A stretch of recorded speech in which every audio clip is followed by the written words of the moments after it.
Welcome to Penrose Learning, where we make understanding easy. You begin by preparing both apps and choosing languages. Open Weverse Live and join the stream, then make sure captions are enabled if available. Next, open Google Translate and set the source and target languages so it's ready. If you prefer speech, enable microphone or camera mode in Google Translate. If you're translating chat, make sure you can copy messages. Once done, you're ready to capture text or audio for translation. Now you continue by choosing chat text versus live audio.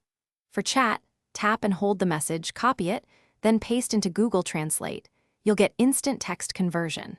For spoken audio, open Google Translate's microphone or conversation mode and position the phone near the device playing Weverse audio. The app will transcribe and translate.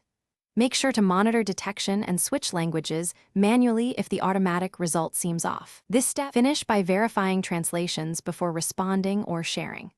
Make small edits in Google Translate to clarify idioms or names, and if you need faster results, reduce Weverse stream quality or run Google Translate on a separate device to avoid CPU and network contention.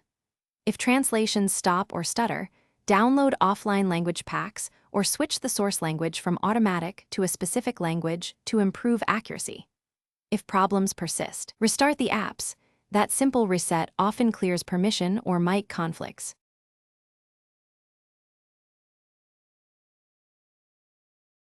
Thanks for watching. If this was helpful, leave a like and consider subscribing. See you next time.